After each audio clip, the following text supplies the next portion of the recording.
everybody. I am Nicole, the one and only Ladydee. Thank you so much for coming back and joining with me today. I am here to talk about an important subject. So first, let me ask you, what's the weather like where you are? Right now, please do leave a comment right below. Tell me where you're from and what's the weather like right now. Well, what are you talking about, Dion? I'll give you a clue. Okay, stay tuned. We'll talk about it right here on Nicole Inspire.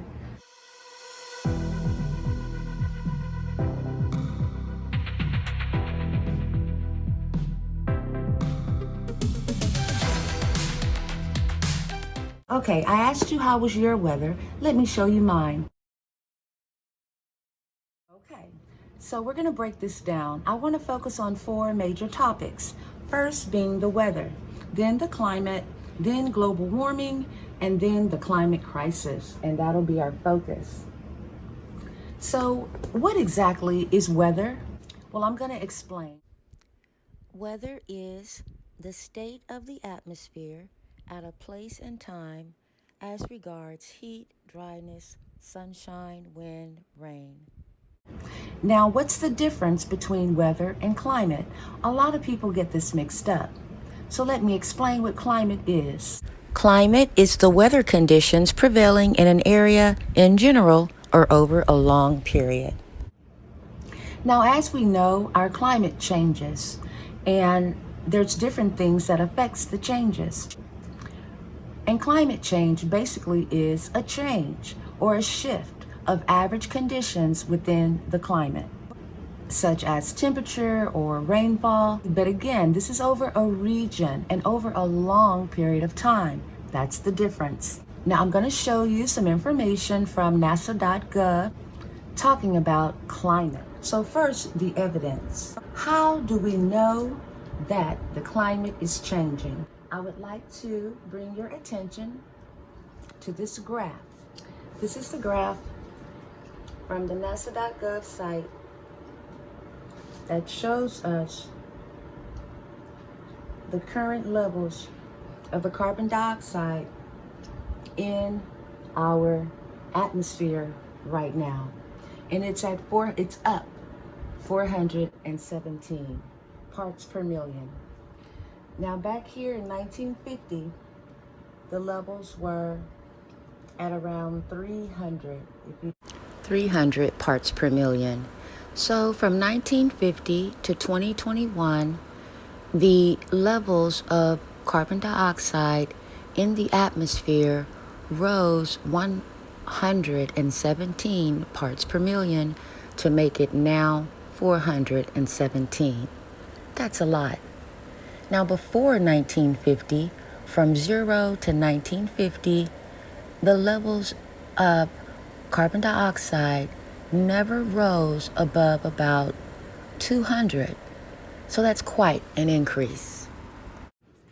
Okay, now some other evidence that the climate is changing is our global temperature rise. That just means that the planet's average surface temperature has risen. And one fact about that is the most warming of the globe has occurred in the past 40 years, with the 7 most recent years being the warmest. And that's between 2016 and 2020 has been the warmest years of our global temperature. Also, the warming ocean. And the warming ocean absorbs much of its increased heat, with the top 100 meters of ocean showing warming of more than 0.6 degrees Fahrenheit since 1969. And then the shrinking ice sheets is another indication. The Greenland and Antarctic ice sheets have decreased in mass. We have the glacial retreat. The glaciers are retreating almost everywhere around the world. Then the decreased snow cover. And that just means that there's not as much snow cover in the northern hemisphere.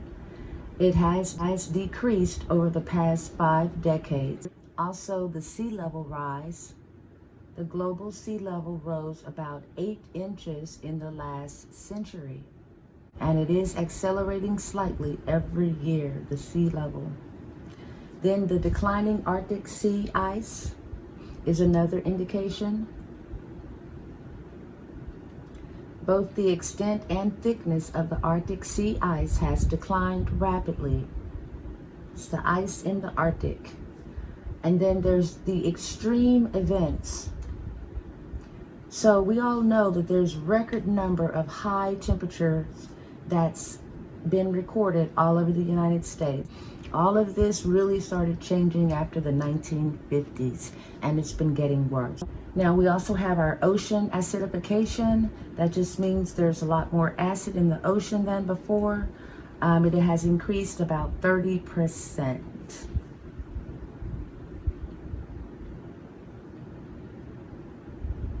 So these are basically some forms of evidence that the climate is changing and some reasons to be alarmed, as well as some reasons to be informed. So that's why I say there's a climate crisis. I believe that there is truly a climate crisis. This is how climate crisis is defined. Climate crisis is a term describing global warming and climate change and their consequences. The term has been used to describe the threat of global warming to the planet and to urge aggressive climate change mitigation. Okay, so this is why I'm saying there is a climate crisis, because the climate is changing much faster and at a very much greater rate. The climate crisis, that's what we need to have our focus on, is we need to do something to help our atmosphere not warm the planet at such a great rate. It is normal for the climate to change, but not as the degree and at the rate that it is now. That's the point. So then global warming. What is global warming? Let's break that down. This is technically what global warming means. Global warming occurs when carbon dioxide and other air pollutants collect in the atmosphere and absorb sunlight and solar radiation that have bounced off the Earth's surface. Normally, this radiation would escape into space, but these pollutants, which can last for years to centuries in the atmosphere, these pollutants trap the heat and causes the planet to get hotter. These heat-trapping pollutants, specifically carbon dioxide, methane, nitrous oxide, water, vapor, and synthetic fluorinated gases, are known as greenhouse gases, and their impact is called the greenhouse effect. So the greenhouse effect is the process in which these gases trap in our atmosphere because of the extra carbon dioxide and the pollutants. Basically, the effect needs to be able to allow the radiation from these gases to escape. I want to explain the greenhouse effect with this video. Look closely. Greenhouse effect. Earth is a comfortable place for living things. It's just the right temperature for plants and animals, including humans, to thrive. Why is Earth so special? Well, one reason is the greenhouse effect. A greenhouse is a building with glass walls and a glass roof. The clear glass allows sunlight to shine into the greenhouse while also trapping the sun's heat inside.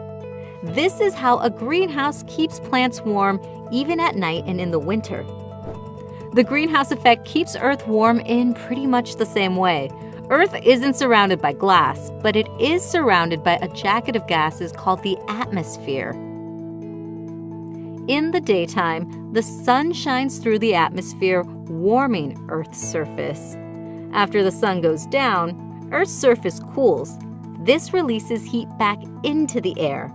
But some of that heat is trapped by the gases in the atmosphere. These heat-trapping gases are called greenhouse gases. Carbon dioxide, water vapor, and methane are all examples of greenhouse gases. Earth needs a balance of greenhouse gases to maintain just the right temperature for living things.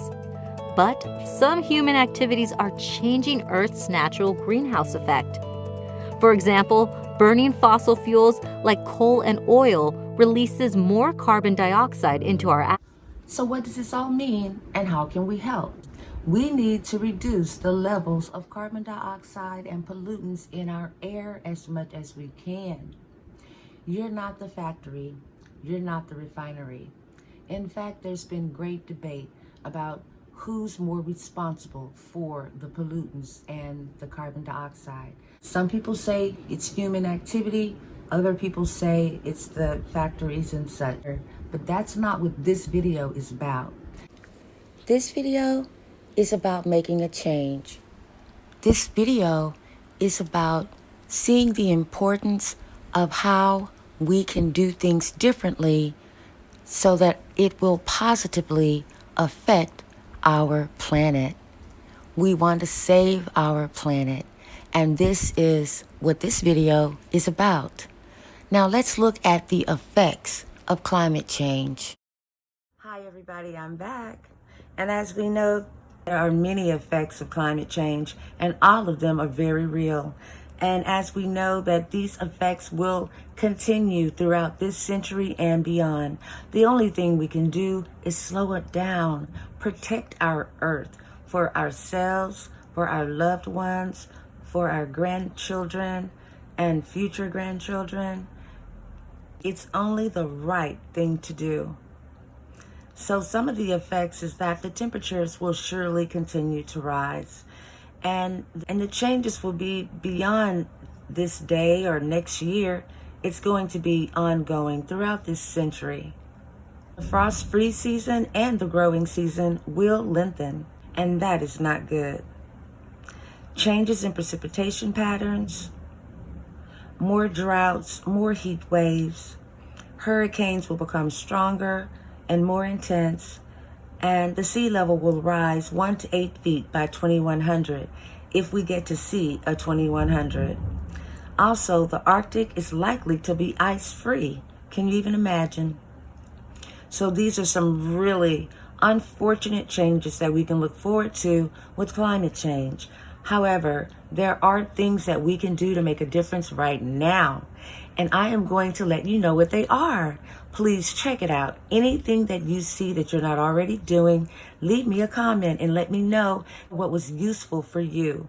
Anything that you're already doing, leave me a comment and let me know that you are motivated to continue.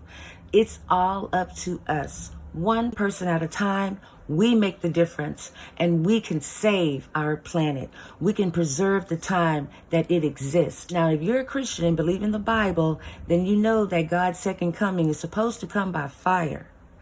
I don't know, and you don't know, but could it possibly be that that fire comes from the ozone layer? Being destroyed? We must protect the ozone layer. We must do our part to keep the carbon dioxide out of the atmosphere and all the other gases and pollutants. So we don't know how the end of the world is going to come. We don't know ultimately what everything means, but we must keep it in mind and do our part to stay here and love our Mother Great Earth as long as we can. Thank you for watching this video. Please like, share, and subscribe. Be looking forward to more content like this available weekly here on Dion Nicole Inspire. Spread the word, and have a great day.